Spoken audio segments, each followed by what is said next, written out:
10 বছর পর boarder Gavaskar trophy জিতল অস্ট্রেলিয়া। একই সঙ্গে তারা উঠে গেল 2023 থেকে 2025 চক্রের টেস্ট চ্যাম্পিয়নশিপের ফাইনালে। 5 ম্যাচ সিরিজে অস্ট্রেলিয়া 2-1 ব্যবধানে এগিয়ে থেকে সিডনি টেস্ট শুরু করে। 3 দিনের শেষ হওয়া টেস্টে ভারতকে 6 উইকেটে হারিয়েছে অজিরা। তাতে 2014 থেকে 15 মৌসুমের পর অস্ট্রেলিয়া জিতল বোর্ডার গাভাস্কার ট্রফি।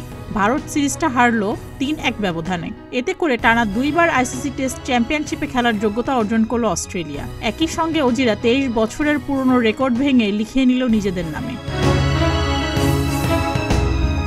সিডনিতে পঞ্চম টেস্টে জিততে অস্ট্রেলিয়ার সামনে ছিল 162 রানের লক্ষ্য, হাতে ছিল 10 উইকেট। অজিরা 27 ওভারে 4 উইকেটেই কাঙ্ক্ষিত লক্ষ্যে পৌঁছে যায়। 150 বা তার বেশি রান তাড়া করে অস্ট্রেলিয়ার মাঠে টেস্টে সর্বোচ্চ রান রেটের জয়ের ঘটনা এটি। এর আগে এই কীর্তি অজিরাই গড়েছিল 2023 সালে সিডনিতে।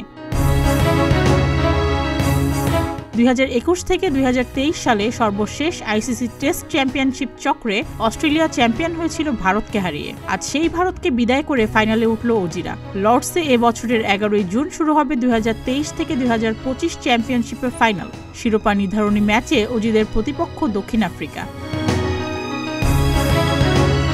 সুস্মিতা, প্রতিদিনের বাংলাদেশ।